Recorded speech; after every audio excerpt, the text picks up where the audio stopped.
Oke teman-teman, kita melanjutkan kajian Al-Quran menurut Sunnah Rasul dan kita akan menjawab beberapa pertanyaan-pertanyaan dari teman-teman yang kemarin sudah berkomentar di video syahadat yang terabaikan.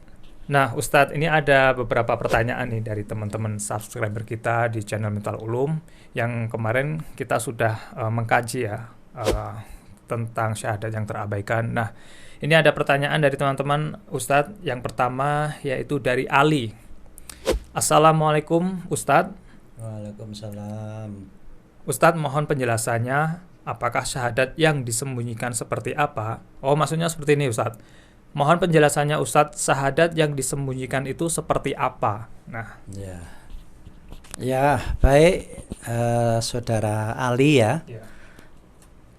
Memang dalam ayat berapa 283 dalam surat Al-Baqarah kan ada wala taktumus syahadah. Janganlah kalian tuh menyembunyikan syahadah. Dalam uraian kemarin kan sudah kita jelaskan bahwa syahadah ini adalah merupakan kemarin ya kesaksian yang harus dilakukan dengan secara ritual. Karena posisinya syahadah, sholat, zakat, puasa, haji kan sama. Ya, sebagai rukun Islam itu kan lima-limanya itu kan ibadah wajib, ibadah mahdhah, ya, atau ibadah ritual bahasanya sekarang. Nah, semuanya adalah ada ritualnya. Nah, syahadah itu mestinya juga ritual disaksikan orang banyak, di hadapan orang banyak kan kemarin. Nah, kalau hanya diam-diam, tidak ada yang menyaksikan, nah itu maka disembunyikan, sama dengan bahwa orang yang bersyahadatnya diam-diam itu sama dengan menyembunyikan, karena tidak diketahui oleh orang banyak. Jadi menyembunyikan syahadat itu sama dengan ya tidak melakukan ritual, ya. Dan itu pada umumnya memang sebagian besar umat Islam sekarang ya itu jarang yang melakukan ibadah ritual atau syahadah ritual, kecuali hanya mu'alaf. Kalau mu'alaf malah disaksikan. Nah, menyembunyikan syahadah itu ya seperti itu, tidak melakukan ritual bersyahadah. Gitu ya Saudara Ali ya. kan. Kemudian ada pertanyaan dua Ustadz, yaitu dari Bapak Heru Herlambang nih Ustadz. Assalamualaikum warahmatullahi wabarakatuh Ustadz. Waalaikumsalam. Berarti sebelum bersyahadat kita sudah ratil dulu ya Ustadz. Nah ini inti pertanyaannya seperti itu Ustadz. Saudara siapa? Herlambang ya. Heru Herlambang. Heru Herlambang. Iya benar sekali. Kan saya pernah menjelaskan ya dalam garis iman dulu ya, garis samina atokna. Ingat bahwa Al-Quran ini diturunkan oleh Allah kepada Nabi Muhammad itu kan selama kurang lebih 23 tahun atau 22 tahun 22 bulan 22 hari. Yang 13 tahun itu diturunkan di Mekah, yang 10 tahun di Madinah ya. Kemudian yang 13 tahun di Mekah itu yang pertama kali surat Al-Alaq ya. Surat Al-Alaq itu kemudian 10 tahun ya, 10 tahun ya setelah surat Al-Alaq kan surat Al-Qalam ya, kemudian Al-Qalam, Al-Muzammil, Al-Mudaththir, terus dan seterusnya sampai 10 tahun terjadinya peristiwa Isra Mi'raj ya, bersamaan dengan turunnya perintah sholat ya. Sehingga apa artinya? Artinya dalam surat Al-Muzammil kan kita bangun malam itu warotilil Qur'ana tartila, kajilah Al-Quran semantap-mantapnya. Nah, sebelum ada perintah sholat, maka Nabi dan para sahabatnya itu selama 10 tahun adalah meratil Al-Quran. Sehingga nanti begitu datang perintah sholat, nah yang 10 tahun itu kita sudah ratil, sudah mengetahui, menyaksikan benar ajaran Allah seperti ternyata ajaran Allah itu seperti ini. Nah, maka benar Saudara Heru Herlambang, memang syahadah ini kan kesaksian. Kesaksian orang yang menyaksikan. Orang menjadi saksi karena mengetahui. Nah, sehingga betul syahadah ini sebenarnya secara garis iman memang harus ratil dulu. Ratil 10 tahun, tapi karena dulu memang bertahap Al-Quran turun, sekarang sudah ada, tidak harus menunggu 10 tahun. Tetapi intinya benar saudara, harus ratil dulu, memahami Al-Quran, mengkaji. Dalam rangka itu apa? Membangun syahadah. Tanpa ratil nggak bisa kita menjadi saksi. Bagaimana bisa menjadi saksi kalau kita nggak tahu apa-apa? Untuk bisa tahu isi ajaran Allah kan harus ratil. Nah, jadi benar saudara Heru Berlambang, syahadah ini memang kita harus bersyahadah itu konkretnya didahului dengan ratil dulu. Ya. Oke, itu tadi jawaban dari Ustadz Abdullah untuk Bapak Heru Herlambang ya. Kemudian pertanyaan selanjutnya Ustadz dari Ibu Sri Suwarti. Oh, Sri Suwanti ya Ustadz ya. Ya, Ibu dari Sri Suwanti. Alhamdulillah Ustadz sudah sehat. Ustadz mau bertanya, bila belum bersahadat secara dinul Islam, berarti belum Islam ya Ustadz? Padahal syarat sholat menurut fikih harus Islam, jadi sholatnya belum sah ya Tat.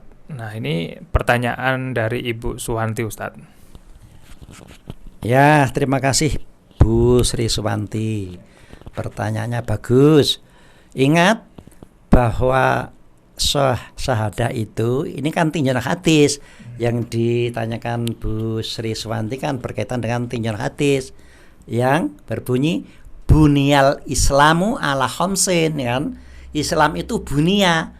Bunia itu dibangun dari bana, itu. Bunia majhul pasif.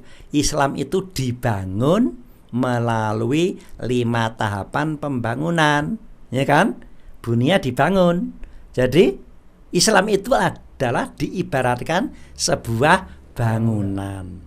Apa bangunan yang harus pertama kalau kita bangun rumah misalnya?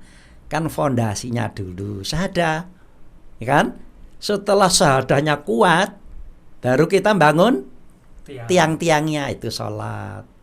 Setelah tiang-tiangnya baru dinding-dindingnya untuk pertahanan, itulah puasa.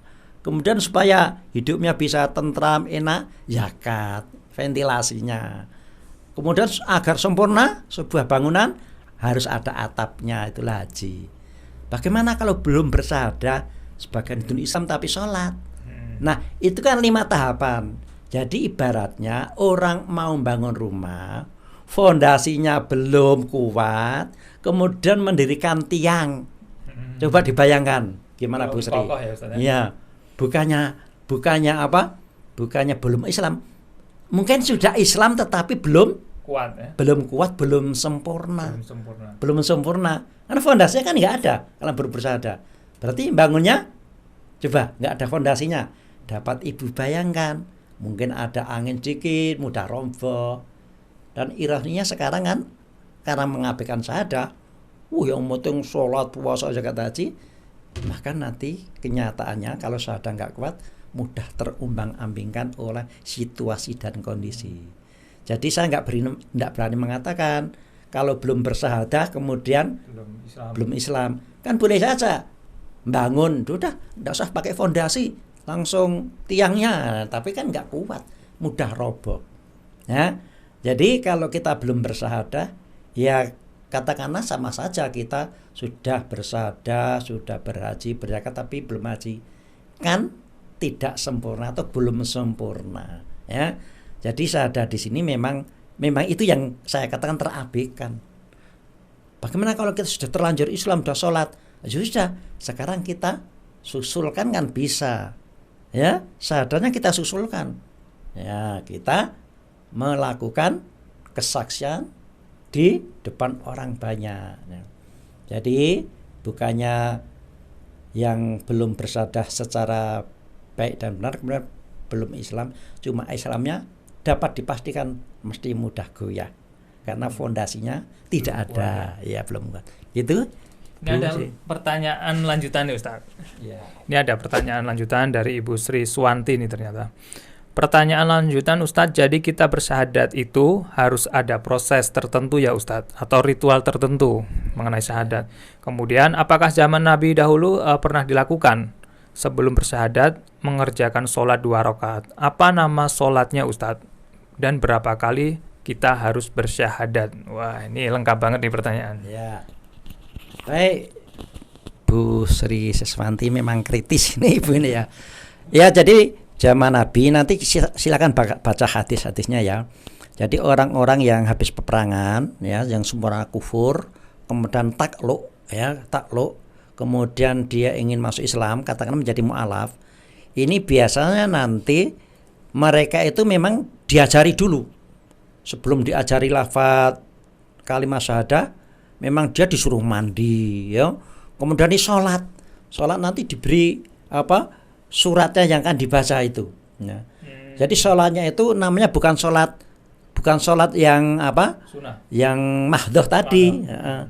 Jadi kalau sholat yang mahdhoh kan dalam surat Al-Isra ya, surat yang ke-17 78 kan, aqimis sholah liduluki samsi ila ghosakil laili wa qur'anal fajri inna qur'anal fajri karena masjuda itu ya 5 waktu itu sholat yang sudah ditetapkan diterapkan pada kaum muslimin yang sudah kuat.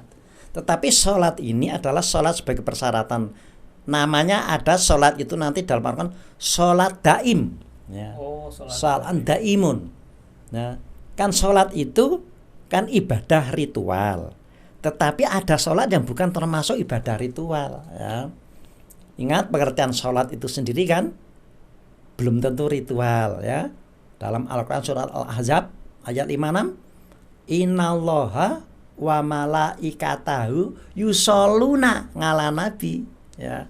Jadi nanti sholat untuk masuk Islam itu adalah sholat bagi mu'alaf atau bagi orang-orang yang memang menginginkan pandangan hidupnya berganti dari semula menurut ajaran selain ajaran Allah menjadi ajaran Allah.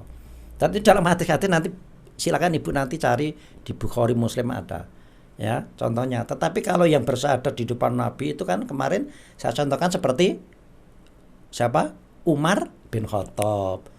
Kan pada waktu itu sebelum masuk Islam kan dia ingin membunuh Nabi sehingga adiknya saja pun dianiaya kan karena membaca ayat Al-Quran. Tapi begitu nanti mendengar ayat Al-Quran kemudian dia justru ingin mencari Nabi masuk Islam. Dan di situ nanti disaksikan. Sebenarnya ada riwayat sebelum mengucap syahadat itu memang Umar ini disuruh mandi dulu. Iya, disuruh mandi dulu. Kemudian disuruh sholat, diajarin sholat dulu. Sholat dalam rangka untuk nanti menguatkan syahadahnya itu. Itu dalam riwayat nanti ada Bu. Jadi sholatnya bukan sholat yang seperti biasa kita sebut ibadah mahdhoh ya. Tapi sholat sebagai persyaratan untuk memasuki dinul Islam. Karena dinul kan organisasi ya. Organisasi kan punya aturan-aturan. Nah, salah satu aturannya nanti seperti itu. Gitu ya Bu ya, coba. Nah, itu dia jawaban dari Ustadz Abdullah yang ditanyakan oleh Ibu Sri Suwanti. Oke teman-teman, tadi sudah membacakan beberapa komentar dan pertanyaan dari teman-teman yang sudah subscribe channel Mental Ulum. Dan jangan lupa untuk teman-teman yang belum subscribe channel Mental Ulum, segera subscribe untuk mendapatkan video-video yang terbaru, khususnya kajian Al-Quran menurut Sunnah Rasul. Akhirul kalam, wassalamualaikum warahmatullahi wabarakatuh. Waalaikumsalam warahmatullahi wabarakatuh.